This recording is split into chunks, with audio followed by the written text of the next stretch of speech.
Hey everybody, welcome to lesson 3. Today we're going to use spreadsheets, but we're going to talk about something a little bit different. Probability and statistics. These are two super important things for a game developer and game designer specifically to understand. Um, so we're going to talk a little bit about probability and statistics, and the reason why is because we're going to start using them going forward in the sort of modeling that we're going to do. In the future, we're going to build something like uh, a way to mine from a piece of ore. So we've previously generated all of these different types of resources, and we're going to have a probability chance of you getting different amounts from those resources. So using sort of what we've already built, and if you haven't followed along already, please go back to the previous lessons and check them out, or check out the spreadsheet I've linked below to just start from there. Um, so understanding these things is going to be really paramount to our success. Um, they're used pretty broadly in game design, and I'll be honest, I had no idea about any of these things when I started, and I'm still learning. There's a lot to learn, and there's a lot of good resources out there. So I'm going to give you the basics, my understanding. If there are mathematicians watching and did I say that right? Yeah, so, something like that. Watching, you might, correct me if I'm wrong. If I say something here that I've just learned myself through experience or from other people, please let me know. Call that out, and I'll come back and I'll correct things. But this is what I know, and I think this will help you guys as well. So the first thing is, what is probability and what is statistics? So probability is our way of being able to tell how likely something is going to occur. So, when we talk about making video games, that might be something like a crit chance. Like what is the percent chance of you hitting an enemy for you to be able to score double damage, as an example? Like that's a really good example of where probability plays into game design. Game design is always, when you're balancing numbers, when you're creating economies and you're balancing numbers like damage values and things, um, there's always, having a little bit of chance in all of your generation is really important because when the thing happens, like when you crit, it feels very good. Like when that chance happens, it's just human psychology, and it's a big part of game design. So we're going to look at how probability works a little bit today, and then we're also going to look at statistics. So statistics is really just a way of like looking at a broad set of data, numbers. Um, so in today's example, the good examples we're going to use are some dice rolls. So we're going to roll like a d20, like we're playing Dungeons and Dragons, and we're going to look at all of those rolls, and we're going to determine some things about them. And if you learn how to determine these things, they're really going to help you in game balancing and designing economies, because they're going to give you information that you can anchor off of and make decisions based on. So without further ado, let's open up our previous spreadsheet. It should look something like this. So in today's example, we're not going to use any of this. We're gonna create an empty spreadsheet, and I'm gonna just click down here in the bottom left, add sheet, and I'm gonna name this one like probability play. So we're just gonna play with probability. So the first things you need to know about um, probability is random number generation. So a lot of what you're going to be doing in game design is basing things off randomness, right? So the likelihood that something could happen. So there's a couple of ways to generate random numbers in Excel. So how a simulation might work. So when we talk about simulation, we're going to say like, what would it look like if I rolled a d20 1,000 times? And what can I learn about that? So that's a simulation. So we're going to roll that d20 1,000 times and see what happens. So there's a few ways we can go about this. The first way is if you just, actually I'm gonna name this up here. We're going to call this random roll. Control B to make it bold, and I'm going to going to make this green so it's our header. So we know what's going on here. And I'm going to put an equal in here, and then I'm going to type in rand. So this is going to create a random normal, basically a value between 0 and 1. And if I just hit enter, there we go. And I could drag this down, grab the little blue dot and drag it down, and it's just going to give me a whole bunch of random numbers. Awesome.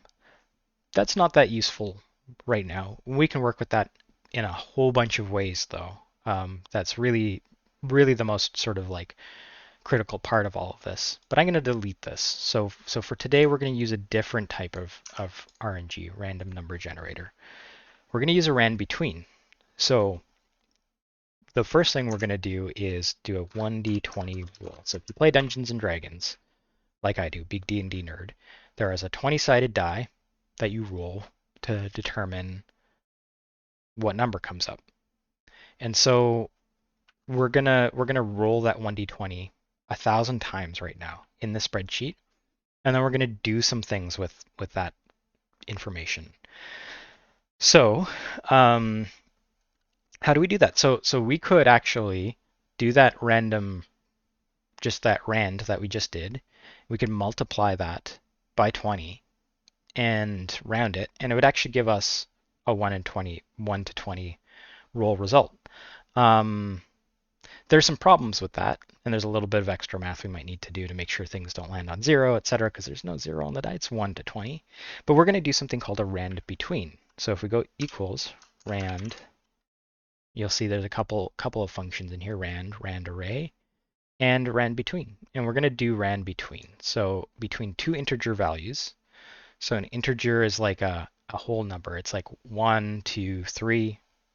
For folks who aren't comfortable with that, it's not a float, so there's no decimal, right? So 1.2 would be a float, and 1 is an integer. So it's going to give us an integer, a whole number, which is exactly what we want because there's no decimals on a die, right? So the lowest number is going to be a 1. That's the lowest number you could roll on a d20. And the highest number is a 20. So we're going to put that in there, and then we're going to close this off and hit enter. Awesome, it gave us a 4. Super cool. So I'm going to just actually copy this. I click on this cell and Control C. Dot around it means I've copied it. Now I'm going to show you something kind of crazy that you can do. So if I hold down Control and Shift and I push my down arrow, it's actually going to select everything down to the bottom of the spreadsheet, which is 1,000 rows. And I'm going to Control V and paste that. Now each of these cells is doing a random roll. So why we want to do, it's actually, so we've done 999 because the first row doesn't count. It's a header, but that's okay. It's close enough to 1,000. Totally get it. So why this many? The reality is the more we can do, the better. If you could do 1,000,000, if you could do infinite rolls, we'd get like perfect data from this, basically. There's something called the theory of large numbers, and this is applied to this. So the more data you get, the more accurate sort of your estimates and things are going to be. But 1,000 is probably good enough for now to get some information. So let's just play with 1,000. So here's our 1d20 roll. So the next thing I'm going to do is I'm going to just copy this header and I'm going to change the title here. I'm going to look at unique rolls. So something cool we can do in Excel is I could look at all of these numbers in this data set and I could pull out just the unique ones. So no repeats, just unique numbers. And if we were to pull out just the unique numbers, what do you imagine that they'd be? Just pause and think about that for a second. What do you think that the unique numbers generated in that series could possibly be? Well, let's find out.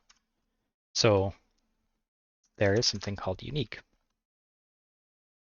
And we're going to pass in this A2. And if we put in A, just after that, colon A, it's actually going to select everything else remaining in this column forever. So if we added more rows, it would just go on forever. So this is going to go to row 1,000. And I'm going to just close that off and hit enter. And what that does is it returns every unique number. And it actually, like, this is something you probably haven't seen yet in this lesson. It actually returns a range of numbers in row order. So this is pretty cool. And what you can see, if you guessed correctly, it's going to return numbers 1 to 20. There's a reason why we want this, and you'll see in a moment, but this is just something cool to see. Now, the problem with this is that they're kind of out of order. They're not in a sequence that's that helpful for me. So they're appearing in basically the order that they appear in the sort of random roll. So we're going to actually wrap this in a different function called a sort. So if I sort this, and there's different ways you can sort this, but I'm going to just sort this initially ascending. So now it's giving me all of that information and it's counting it up. So awesome. So you can see that we have successfully rolled from 1 till 20. Super cool. Now what can we do with this? We're going to start basically, like, what I want to find out is, like, what's the best roll? Like, what's the roll that shows up the most frequently, and which ones are the ones that show up the least frequently? And how can we work with that? How can we start to create some different patterns for players if we don't like what we're seeing here? So let's start playing with this.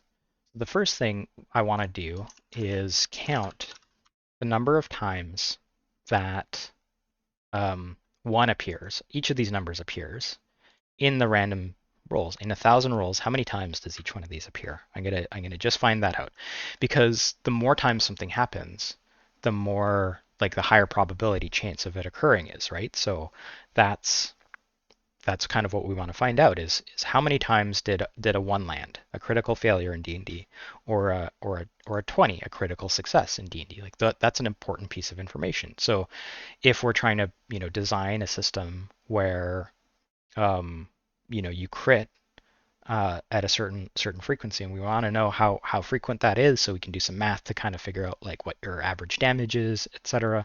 This is how we do it. So I'm gonna in this first column here, I'm actually gonna show you something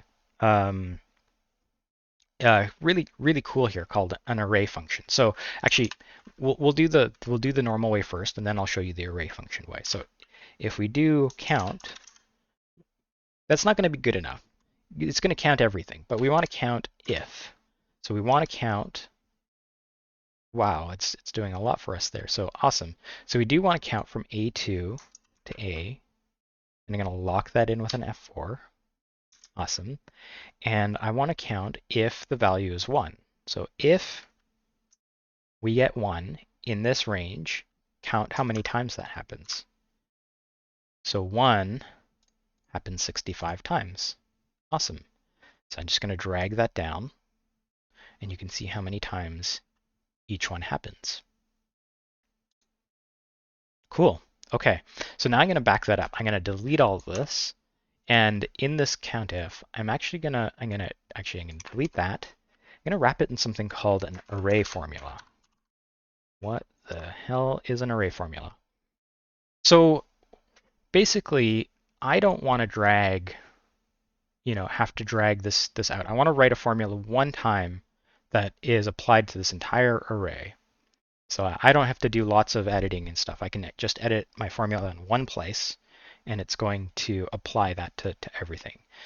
So in here, we're going to do the same. So we're going to count inside the array formula, and we're going to apply that to the same range. Actually, count if. Sorry, I did it wrong. Count if A2 to A. I'm going to lock that all in. There we go. And we want to count basically the values in this array.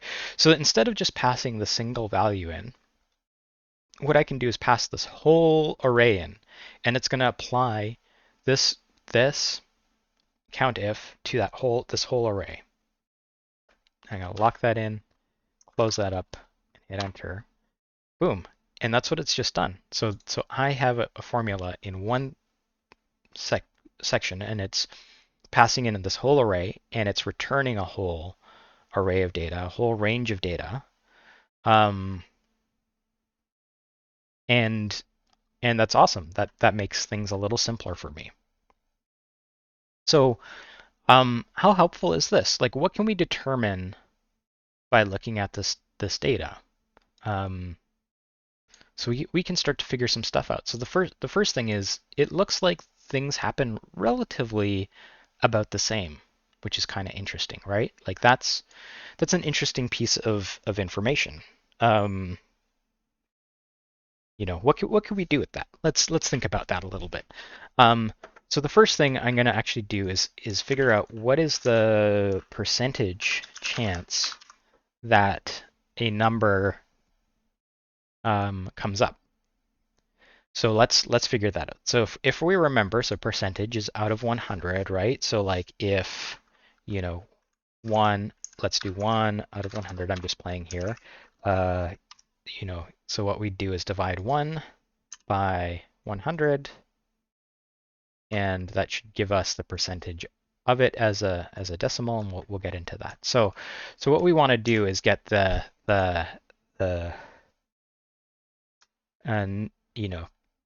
count divided by the total should equal the percentage. Percentage. There we go. So we're gonna get the number of times that a number happened out of the total simulations, and that's going to give us the percentage that it happens. So let's calculate that in here. We're going to go this, and let's do an array formula again. Don't do an array constraint. That's a different thing, and I actually don't really know much about it. So let's not worry about that for now. So what we're going to do is going to get the count, right? And we're going to give that a lock the column. And we're going to divide that by the total number of rules that happened in here. We can get that by summing all of these together, right? Like this is all the rules that happened. And that's one way we can get the total number of roles a little bit dynamically. So I'm gonna do that and hit enter. And oh, I didn't do the array formula part. Why? Why though? Oh, because I didn't pass in this is an array. So D21. So that should do it. Okay. So I'll just do this one more time. We'll do this together just to do it right and see if I delete that first column. So we'll do array formula, and what we're going to do is for each column of this array block, we're going to divide it, and divide as a / in Excel by the sum of this whole array. And so that should give us the percentage chance. And so a percent in Excel is shown as a decimal value between 0 and 1 here. And actually, if you select all of this and you come up here and you decrease decimal places, it just makes it a little bit easier to read. I usually do about 3 decimal places. Cool. So this shows what percentage chance it is to show up. So 1 is 100% and 0 is 0%. 0.1 is 10%. So what you're seeing here is about 0.5% for each 5% for each roll. And we can actually make this a little bit more legible for ourselves if we come up here and we hit this format as percent. Boom. Now that's showing us what percent things are. So that's kind of interesting, right? So everything is about 5%. Now, why it has some variance is because it is randomly generated. So the theory of large numbers would say that if we infinitely roll the d20, every number has about a 5% chance to turn up. So we could do that mathematically by saying what is one result out of 20?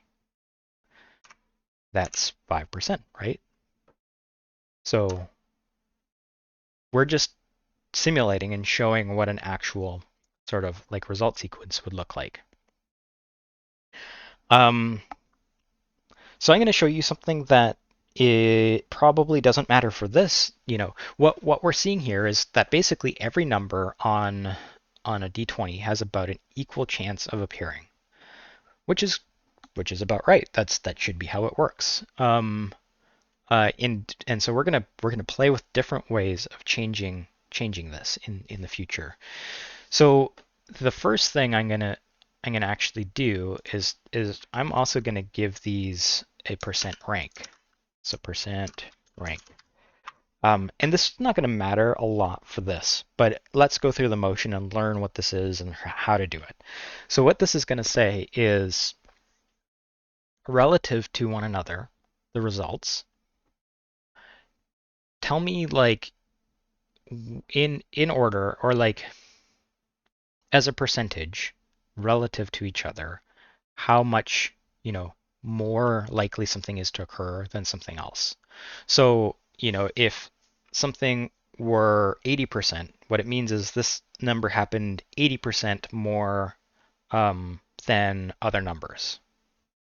And so we can discern a little bit from that information. This is actually kind of starting to take us towards something called percentiles, which is something we can use in statistics. So let's just play with this. Let's learn it. It's not that hard. So if we go equals, actually let's do an array formula again. So array formula, and then we're going to do a percentile.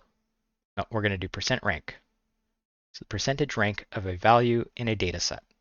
So then we're going to we're going to look at the count because let's look at this. So we're going to data and the value. So what we're going to do is, this is the data, whoops, all the way here. And the value we want is this one, but we're going to select the whole, shebang again, because it's going to apply that math to each number in this range. And then if I hit enter, boom, it's giving me decimals again. So what we're going to do is select that, and we're going to come up here again and format as a percent. And there you can see the percent ranks. And so it kind of makes sense. If you look at something that happened more times, like this 15 landed 59 times, it means comparing this to all the other numbers, it happened 94%. It is 94% more likely that this number happened. Now this is weird for a d20 where everything is standard, but it's just still important for us to look at because you can use this for any amount of repeated data basically. So just to know that's what we're going to do. Okay. So let's play around with something else. I'm going to come over here and we're going to play with some different dice. So there's another system that I play, a tabletop RPG called Savage Worlds. And in Savage Worlds, you roll 2 dice to determine an outcome. In D&D, sometimes you roll 2 dice for like damage and stuff like that. And what we're going to do is look at what the results of rolling 2 dice is.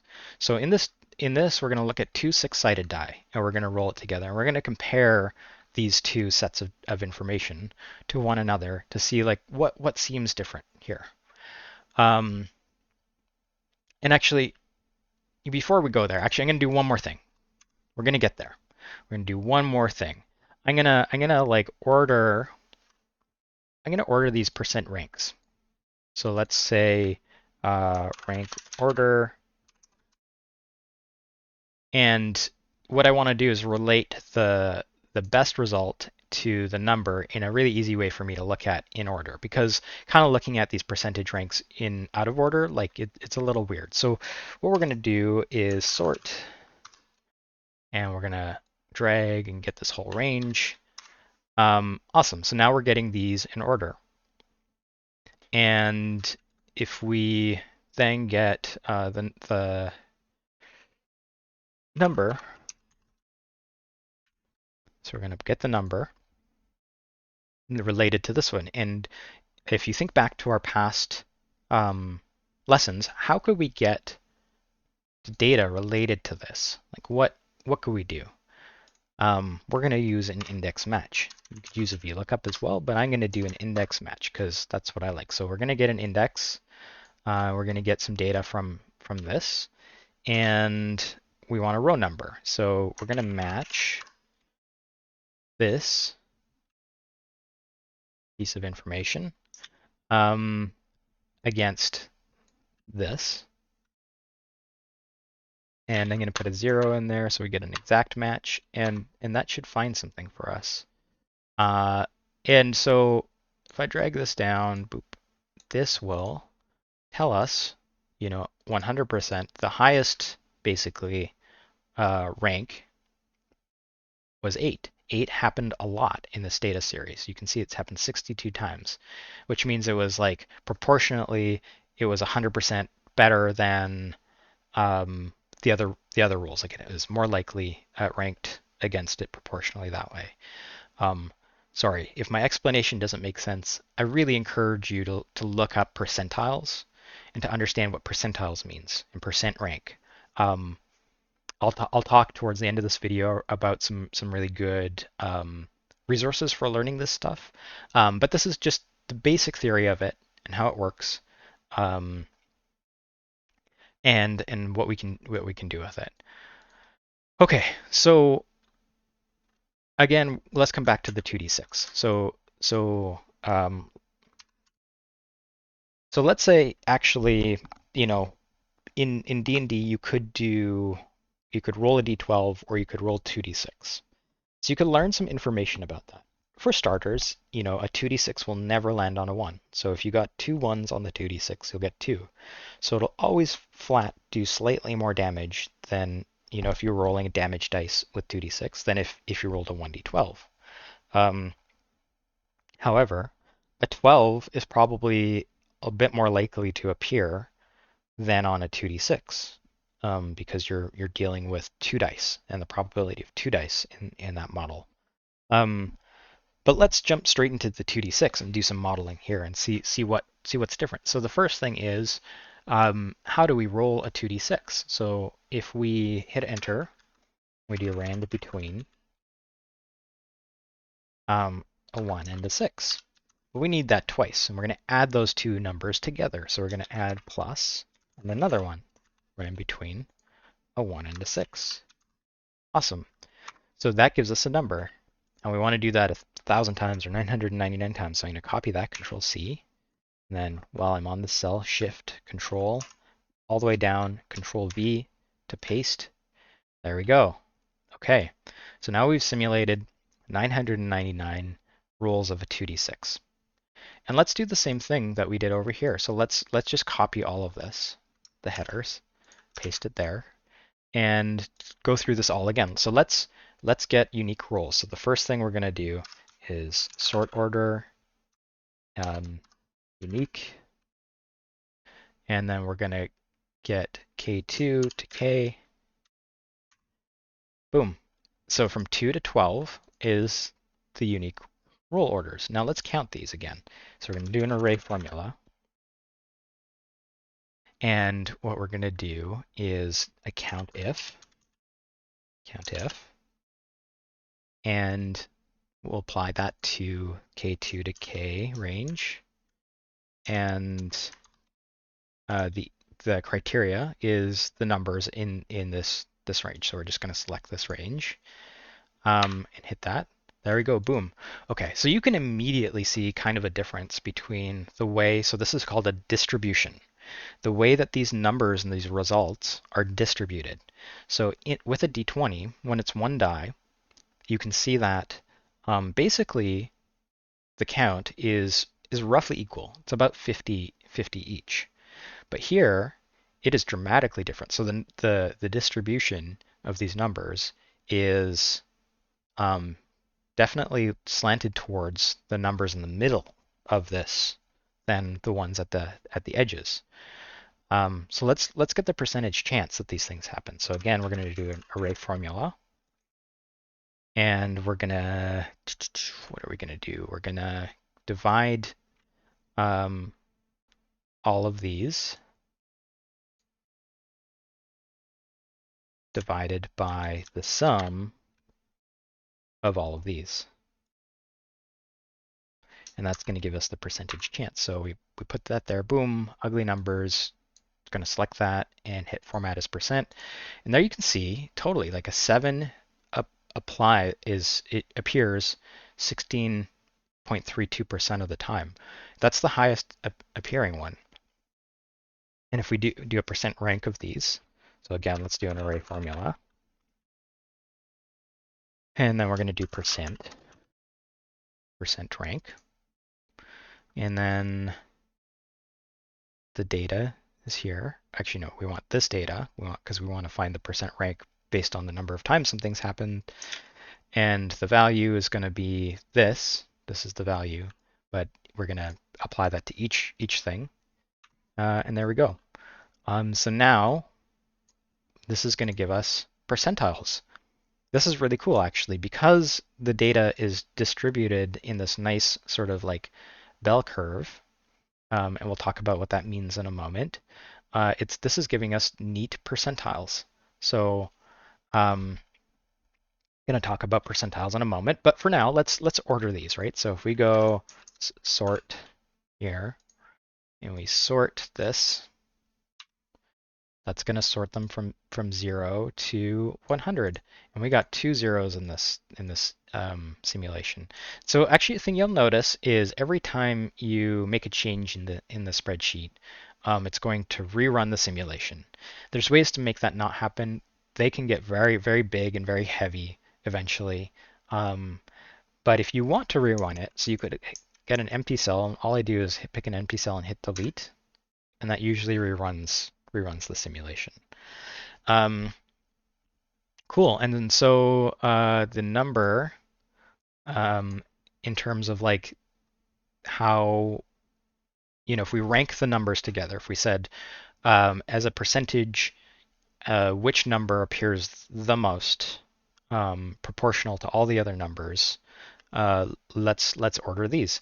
So we're going to do this again. We're going to do index, and we want to get an index of these unique roles, and then we're going to match. We're going to look for a row, and the value we want to match is this percentage, and we want to match that percentage to its rank in here so that it correlates the value that we're looking for with this one. And we'll hit enter, drag that down. And I'm not doing an array formula there for reasons. This is going to give us, actually, let's see if I put a 0 in here. Yeah. So in our match, we have to put 0 as our search type so we get an exact match. All right. And you can see weird things happen if there's 2 zeros. And there are ways around this, but let's not. It's a little more complex, and let's not get too in the depth into the weeds yet. So if I hit delete, what you're going to see is the numbers that are sort of like the highest and lowest are going to be the least ranking, and the ones in the middle are going to be the highest ranking. So this is really useful because it tells us, like, what the likelihood of a crit in the system is. Let's say 2d12, if you get 2 6s, that's a crit. So that's about 3.4% chance. Whereas of d20, that's a 5% chance, roughly. So here are some interesting things that we can do with these numbers. So I mentioned percentiles. Let's talk about percentiles for a moment. So what this percent rank is doing is it's actually returning percentiles. So a percentile usually is talked about as like a 10th percentile, 20th percentile, 30th percentile, etc. And so what a percentile is let's say that you're writing a test and you score super high on it. And what that means is that you scored 80% better than the other students in that score. So if we were to put you in the 80th percentile, that's what that means. And so you can use this. So you looking at this rank order, these percentiles, basically, you can use that just to determine like how good is this rule, like how like distributed is this data. If you look at like the number of times it occurs, this 7 is like way better than like a 2, right? Like it by proportionally, it's like it's a lot better. And so that's what percentiles are basically, and we can get a little bit more into that down the road. But it's just something to know about right now, and we can kind of play with it a bit later.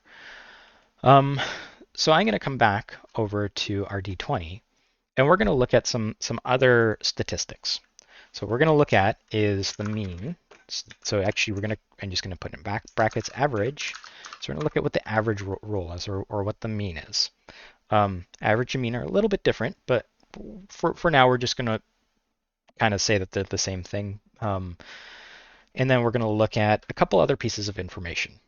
Let's look at the median. Let's look at the mode. And let's look at the standard deviation. Wow, that's a lot. And that might be kind of scary. If you haven't done math for a while, this stuff gets a little weird. It's just important to know that it's actually easy to get this information. And over time, you can start to do stuff with it. And it's just important to learn how it works.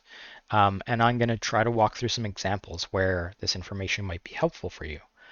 And down the line in some of our more complex simulations, we can start to play with this.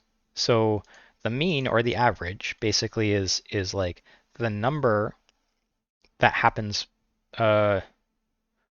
most typically, like the number on average that most people are going to get is x or n. And how you would normally get that in mathematics is you just take the result and divide it by the total and of all the results. And so what we're going to do in here instead is go average, and we're going to just pass in this whole array. And what that tells us from a D20 is that roughly 10, and I'm going to decrease the decimal places to 2 points, 10.5 is roughly the average roll when you roll a D20. So what's the median? Median is if you look at this whole set of information and you sorted it in order, and then you found the exact middle point, and you put your finger on that point, that's the number that would come up. And so we're going to do the same. We're going to do this, and we're going to pass in A2 to A, and that comes up with a 10. It's really good when these things, well, it depends what you want. It's nice when these things are close because it means that the range of your data is fairly tight. And so let me talk about what that means practically. So let's say that in your game, this is what we're going to do next time. You can mine like an iron node, and there's some chance that you could get like a huge amount of iron out of it, but it's really low. So let's say that there's a chance that you could get like 10,000 iron out of it, but like normally you would get like 10 iron out of it. Sometimes you get like 5 iron, 5 iron, 2 iron, 4 iron, 1 iron, 1 iron. So if we looked at this, like if this was, we mined different iron nodes a few times, if we apply an average to,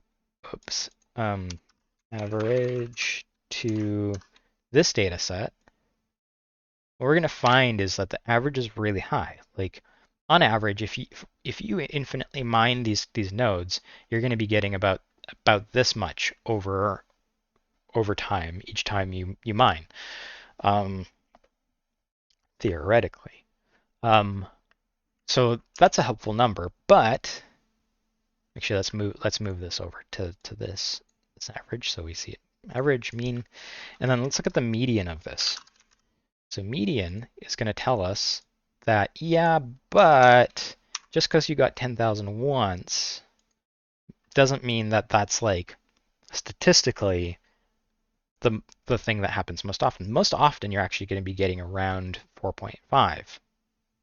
So this is actually really helpful. So if these two are close to the same, it means there's like low variance in sort of the data, which is sometimes good. When these two are very different, like they are now, it means there's high variance. And so sometimes the median is actually more helpful for determining what the typical amount of like, or whatever the typical value would be. So that's what that's helpful for. And then if we look at, I'm going to actually put another one in here. That's okay. And move that up and move that up. Okay. And then if we look at the mode, so the mode is the number in all of these that happens the most often. So let's look at that. So we use mode, and we're going to pass in this to all the way down. So apparently 6 comes up the most often in this data set. And if we look here, that's right. Its percent rank is the highest. 6 is coming up the most, and it's ranked the highest up here. And so if we did the same here to this small data set, what we'll see is 1 comes up the most often. And it was true for that one as well. And that's true because it's repeated 3 times here. So these are helpful for you when you're building game economies, when you're balancing a game, to really understand, like, okay, 1 is happening a lot. That's the one that's going to happen the most frequently. It's repeated the most. But typically, I'll be getting about 4 iron per run. But on average, like over infinite mines, I'll be getting about 1,000 per mine. And you can do some napkin math with this information, like even really loose napkin math. If you said like a player were to mine per every play session 10 10 times, you could kind of see that, well, they get about 40, just napkin math wise. They're going to get 1 a bunch of times, so like, but in general they get about 40, and if they're really lucky, you can start to use this average. You could do some combinatory math here to figure out a sort of a realistic value that or simulate really a realistic value here that could give you that information. We could actually simulate that just like we're doing this. So we could say, and that's actually where we're going to get to next time. That's exactly what we're going to do. So don't worry about this too much yet. But then we're going to look at something called the standard deviation, and this is a weird one. Don't worry about it too much yet, but let's talk a little bit about that. So if we hit enter and we start typing in std, we're going to see stddev, standard deviation. And yeah, I'm going to just pass in A2 to A, A2 to A, and that's going to give me 6.46. And so, or roughly 5. So what this is saying is basically that the majority of data. So this is actually going to form if we put it on a graph, we'll form a bell curve, right? Like you've probably seen bell curves for student grading and stuff. And a bell curve says that in the middle, the mean is kind of clustered around the middle. So the data set, so if from left to right, and we're gonna put this on a graph soon, from left to right, we started seeing the number of rolls, so 1, 2, 3, 4, and then counted up and down the number of times that they happened. We should see a bell curve, but it's going to be not a bell curve for a d20. It's going to be a little random, but like if we infinitely did it, this would actually be pretty flat, actually, and it kind of is. It's got a little bit of a story to it, but that's just random variance, right? And so what a standard deviation says is For the median, basically, for the mean, the average amount, how much, when you look at this variance, on average, how much does it deviate from that average? So um, it deviates 5 from the average here. That's basically what it's telling us on average, and we can actually start to give this information to this chart. So let me do this chart one more time. I'm going to delete that. So I'm going to just select unique roles and count, and up here we have insert chart. It's going to give a chart for us. Awesome. And so the count is on the left side. So 1 shows up roughly 50 times. This graph is showing us. And in here, I'm going to go customize, and I'm going to come down to series. And what I'm going to do is say error bars. And I'm going to put in standard deviation. And our standard deviation is 5.1. If I put that in there, that's going to show us roughly the deviation potential of each point of data. So that's a thing. But better yet, we're gonna actually no, that's a weird way of doing this. We're gonna do something totally different. We're gonna do a normal distribution, and that's gonna give us our bell curve. So we're gonna go normal distribution. What even is a normal distribution? So when you look at a set of data, it's gonna tell us how much each occurrence, so the count here, basically happen, like each number, how much it deviates potentially from each other. So let's do normdist in here, and if you're losing the plot here, don't even worry about it. Just follow along. Just get a sense of how this happens. Look at the numbers and try to learn something from them when you see them. So if we looked at 1,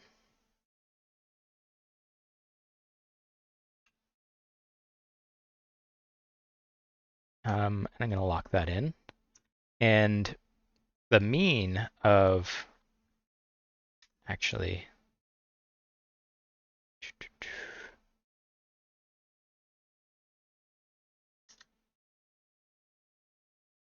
yeah, the mean,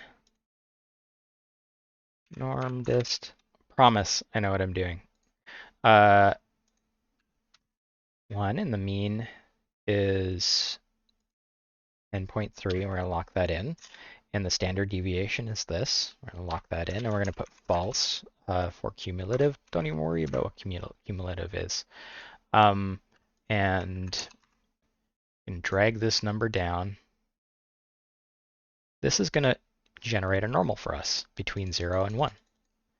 And what this is basically going to do is, based on the actual sort of rule results, it's going to show us the distribution.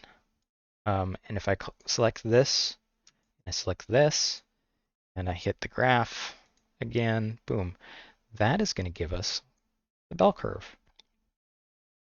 And so this is another way of looking at the distribution of this data. So proportionally, to basically the mean here, 10.5, which is right about here, 5 kind of proportionally happens about this much less. And so these we can start applying our standard deviations to. So how much does that data deviate between this? So I'm actually going to come back in here, chart editor, customize, and if this is closed, you can just double click on the chart. Customize. I'm going to come to series, and the series we want is the normal nope, we want the unique roles. Yeah, normal distribution. And then we're going to do the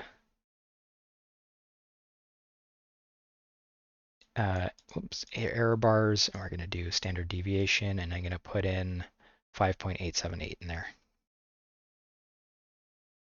And that actually like flattened things out quite a bit. So um, what you're going to see is like the bell curve of a D20 is pretty small. Um, and actually, I wonder if I can do D26. Can I do D26 in there? No, it's got to be a number. Okay. Um, all right. So there's some stuff. Don't know if that's super helpful yet.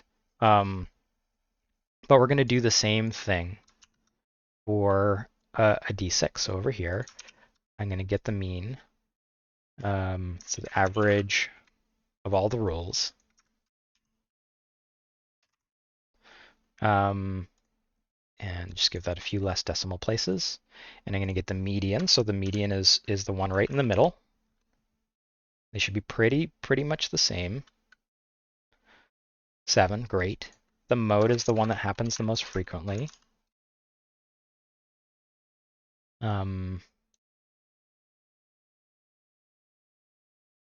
7 happens most frequently as well. And then the standard deviation, so how much the data deviates from the mean,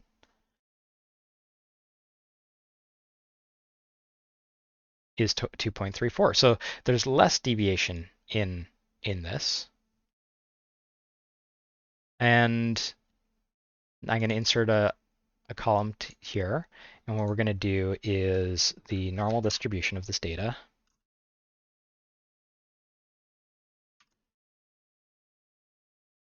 Norm dist of 2, and I don't want the row locked, just the column, and the mean is going to be here. I'll lock that in, and the standard deviation is here. Going to lock that in, and false because it's not cumulative, and don't need this to be a percent. So let's go up here and do automatic. Great. Maybe reduce it down to a little less decimal places, and then boom, drag that down. And so now if we get these two and make a chart, you can see our nice bell curve as well for that data.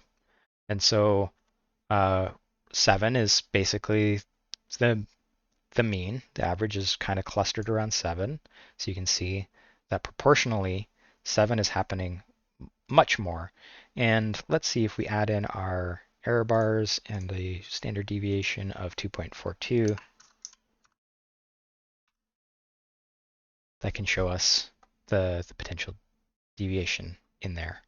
That might not be super helpful for you just yet, but knowing that proportionally how much more something is happening than something else is really helpful information.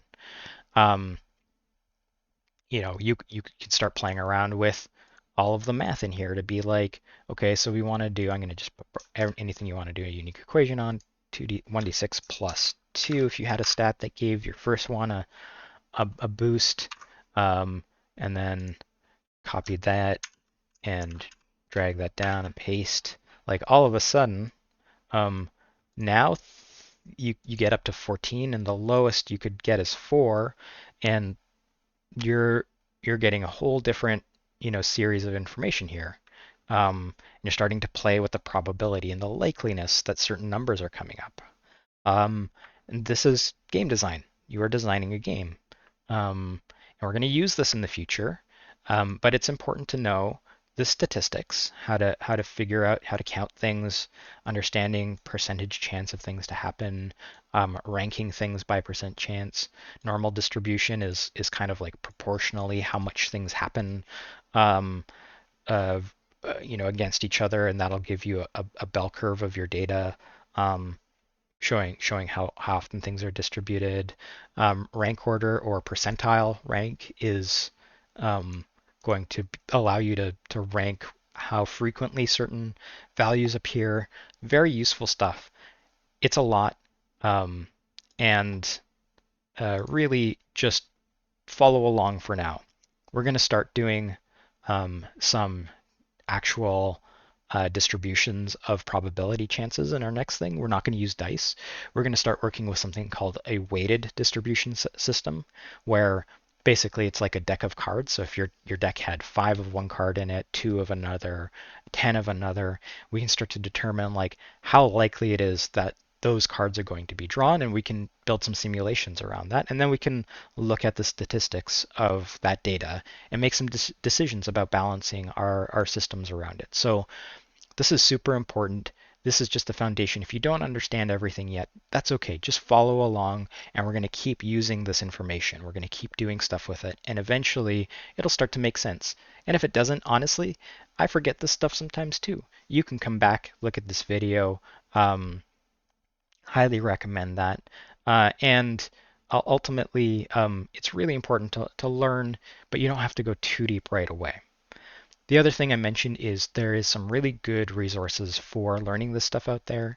I recommend the Khan Academy stuff. Like, if you've never been on there and you want to learn math, that's a great place to start. They have courses both on probability and statistics, and I'll share some of that stuff down below in the links too. So thanks so much for following along. This was a lot, and I'm going to be honest, I'm not even a pro at some of this math, so I'm getting through it, doing my best to explain what it means. So do your best, follow along, and let's keep learning together. Thanks so much.